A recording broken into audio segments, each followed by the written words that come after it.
جن لوگوں کو روزے رکھنے کی طاقت نہیں ہے، مفہوم عرض کر رہا ہوں، ان کی طاقت سلب کر لی گئی ہے، نہیں ہے طاقت، روزہ نہیں رکھ سکتے، تو وہ ہر روزے کا ایک مسکین کا فدیہ دے۔ ایک مسکین کے فدیے سے مراد یہ ہے کہ صبح و شام کھانا وہ مسکین کو دینا ہوگا ایک روزے کا۔ اور اس سے مراد وہ لوگ ہیں جسے شیخ فانی بولتے ہیں، اتنا بزرگ ہو گیا، اتنا بوڑھا ہو گیا کہ اب روزے رکھنے کی ہمت نہیں ہے۔ اور اس کے ساتھ ساتھ وہ لوگ بھی شامل ہوں گے، اللہ تعالیٰ تمام بیماروں کو صحت عطا فرمائے۔ اگر کوئی ایسا مرض لاحق ہے کہ اب چانسز یہی ہیں کہ یہ ٹھیک نہیں ہو سکتا، تو پھر وہ بندہ بھی اس میں شامل ہے، تو وہ بندہ بھی اپنے روزے کا فدیہ ادا کرے گا۔ کتنا فدیہ ہوگا؟ ایک روزے کا صبح و شام کا کھانا مسکین کو دینا ہوگا، کھانا دے دیں، اس کی قیمت دے دیں۔ اور بسا اوقات لوگ یہ کہتے ہیں کہ جی روزہ اسے رکھواؤ، وہ روزہ رکھے، تو بھائی آپ کا کام ہے فدیہ دینا، روزہ رکھنا نہ رکھنا وہ اس کی ذمہ داری ہے۔ روزہ تو اس پہ ویسے ہی فرض ہے، وہ رکھے نہ رکھے اس کا مسئلہ ہے، آپ کا کام ہے فدیہ دینا۔ یہ فدیہ کتنا ہوگا؟ جتنا صدقہ فطر ہوتا ہے۔ اب صدقہ فطر کتنا ہوگا تو یہ ذہن میں رکھیے، آپ گندم سے دینا چاہتے ہیں یا آٹے سے دینا چاہتے ہیں، جوں سے دینا چاہتے ہیں، کھجوروں سے دینا چاہتے ہیں یا کشمش سے دینا چاہتے ہیں۔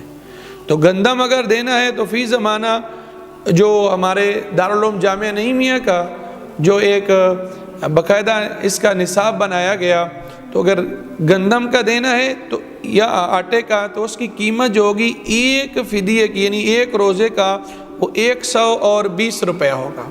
اور اگر آپ جوں سے دینا چاہیں تو پھر آپ کو 300 روپیہ دینا ہوگا فی کس، یعنی ایک روزے کا۔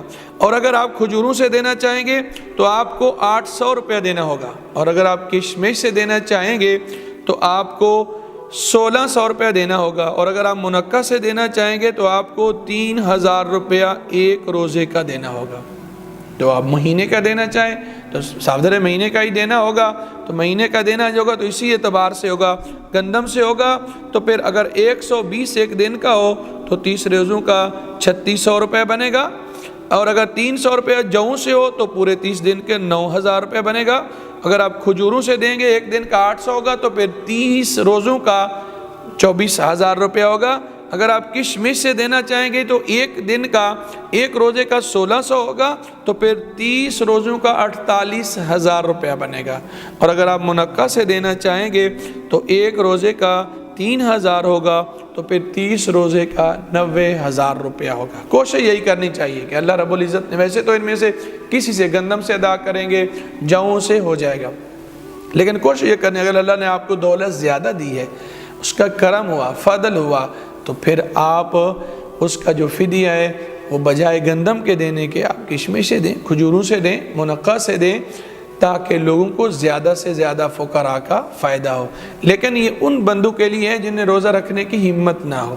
کچھ ایسے افراد بھی ہیں کہ وہ ایک وقت میں روزہ نہیں رکھ سکتے لیکن اگلے وقت میں رکھ سکتے ہیں۔ مثلا ایک حاملہ خاتون ہے، حالت حمل میں اس روزہ نہیں رکھ سکتی، دقت ہے، پریشانی، یا دودھ پلانے والی ہے، بچے کو دودھ پلاتی ہے، اسے اپنی جان کا خطرہ یا اپنی صحت کا یا بچے کا، تو ان کو رخصت ہے۔ ایسے ہی مسافر ہے ایک بندہ، حالت سفر میں ان کو رخصت ہے کہ روزہ نہ رکھیں، لیکن ان کا فدیہ نہیں ہوگا۔ ان کا یہ ہوگا کہ جب حالات بہتر ہوں گے یہ اپنے روزے کی قضا ہی کریں گے۔ اور کچھ لوگ تو ویسے بھی چھوٹی موٹی چیزوں کی وجہ سے بہانے لگا لیتے ہیں، میں تو نہیں رکھ سکتا، تو یہ ذہن میں رکھیے، اللہ رب العزت انہ علیم بذات الصدور، وہ دلوں کے راز تک جاننے والی ذات ہے، لہٰذا ایسے بہانے مت لگائیے۔ اگر آپ کو روزہ رکھنے کی ہمت طاقت ہے، رکھ سکتے ہیں، فدیہ دیں گے تو فدیہ کافی نہیں ہوگا اور عند اللہ کچھ بھی ہوگی۔